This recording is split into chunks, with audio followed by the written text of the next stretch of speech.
Bonjour les amis, Marc Maillot encore avec vous avec une méditation tirée essentiellement du livre des Proverbes, mais qui va commencer avec une lecture de texte de l'Évangile, dans l'Évangile selon Luc au chapitre 6, les versets 46 à 49. Pourquoi m'appelez-vous Seigneur, Seigneur, alors que vous n'accomplissez pas ce que je vous commande? Savez-vous à qui ressemble celui qui vient à moi, qui écoute ce que je dis et qui l'applique? C'est ce que je vais vous montrer. Il ressemble à un homme qui a bâti une maison, il a creusé, il est allé profond, il a assis les fondations sur le roc. Et quand le fleuve a débordé, les eaux se sont jetées avec violence contre la maison, mais elles n'ont pas pu l'ébranler parce qu'elle était construite selon les règles de l'art. Mais celui qui écoute mes paroles sans faire ce que je dis ressemble à un homme qui construit sa maison directement sur la terre meuble, sans lui donner de fondation. Et dès que les eaux du fleuve se sont jetées contre elle, la maison s'est effondrée et n'en est resté qu'un grand tas de ruines. Bon. Récemment, j'ai enseigné un cours pour mes étudiants haïtiens sur le livre poétique de la Bible, dont le livre des Proverbes. Et la préparation était un défi pour plusieurs raisons, car le livre touche à tous les aspects de la vie, hein, les relations, le travail, la famille, l'argent, le mariage, le sexe, et j'en passe. Hein. Alors c'est étonnant de voir combien de gens, et dont mon feu cousin, qui n'était pas dans la foi d'ailleurs, se régale quand même à lire le livre des Proverbes, car il constate souvent l'aspect pratique de ce livre car les proverbes décrivent des comportements justes et les conséquences normales. Ils sont un peu comme le commandement de Dieu qui dit d'honorer son père et sa mère afin que tes jours se prolongent dans le pays que l'Éternel te donne. C'est une vérité proverbiale. Hein. Cela ne veut pas dire que tous, sans exception, qui honorent leurs parents auront une vie longue, mais cela veut dire que normalement, sauf en cas d'exception, ceux qui honorent leurs parents auront une vie longue. Voilà. Les proverbes comportent donc des images très graphiques qui servent à nous rappeler des vérités banales. Le sot retourne à ses sottises, comme le chien à ce qu'il a vomi, en Proverbe 26, verset 11. Alors nous pourrions dire tout simplement qu'il faut apprendre les leçons par ses fautes ou ses erreurs passées, à la différence du sot, mais cela serait moins efficace qu'une image ou illustration qui s'oublie moins facilement.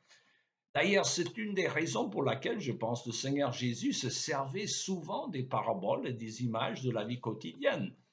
Ici, dans l'évangile selon Luc que nous avons lu, il contraste des bâtisseurs sages avec des bâtisseurs fous ou insensés.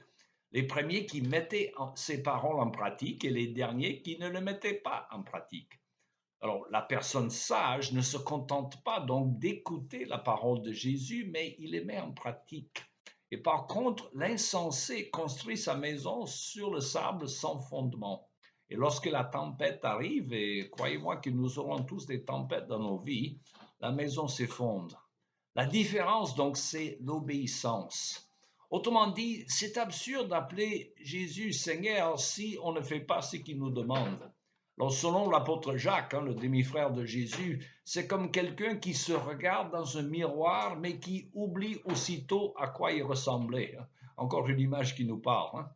Alors, la clé encore de la réussite, c'est de faire ce que le Seigneur nous demande. Alors, d'aucuns pensent que l'on apprend seulement avec la tête, mais l'Écriture sainte dit que la connaissance affecte autant la tête que le cœur et nos sentiments et se traduit éventuellement par des actions. D'ailleurs, on dit que lorsque les textes de la Bible sont en prose, ils s'adressent à notre intelligence. Mais quand Dieu se sert du langage imagé et poétique, comme 70% des paroles prophétiques à peu près, hein, alors il s'adresse à nos cœurs et à nos sentiments. Ce n'est pas difficile à comprendre. Hein. Écrire un mot d'amour à sa femme, il vaut mieux employer un style poétique si vous voulez que ces mots fassent l'effet. Hein. Tout le monde comprend cela. Hein. C'est pourquoi toutes les cartes de vœux sont écrites en style plus ou moins poétique. Hein. Et enfin, le livre des Proverbes se sert de beaucoup d'images qui interpellent et qui nous poussent à développer des bonnes habitudes. La création de bonnes habitudes est une grande partie de la vie réussie, hein. Prenez l'habitude de se brosser les dents avant de se coucher le soir et vous allez voir bientôt que vous vous sentirez presque mal à l'aise si jamais vous négligez cette habitude saine. De même, priez le Seigneur, parlez avec lui de votre journée avant de vous coucher le soir, encore une bonne habitude, et vous vous sentirez presque mal à l'aise si vous négligez ce privilège. Alors, que faut-il en conclure? Lisez les Proverbes, il y a 31 chapitres de ce livre, hein, un pour chaque jour du mois si vous voulez, et priez pour la sagesse pour mettre en pratique leurs conseils. Que vous soyez chrétien ou non, cela vous servira dans la vie car la sagesse des proverbes vient de celui qui connaît mieux que quiconque comment fonctionne ce monde. Ces proverbes vous aideront à créer de bonnes habitudes. Or, mon feu beau-père aimait dire, il ne faut pas perdre de bonnes habitudes. Il avait raison. Il me reste qu'à vous souhaiter une bonne journée et à la prochaine.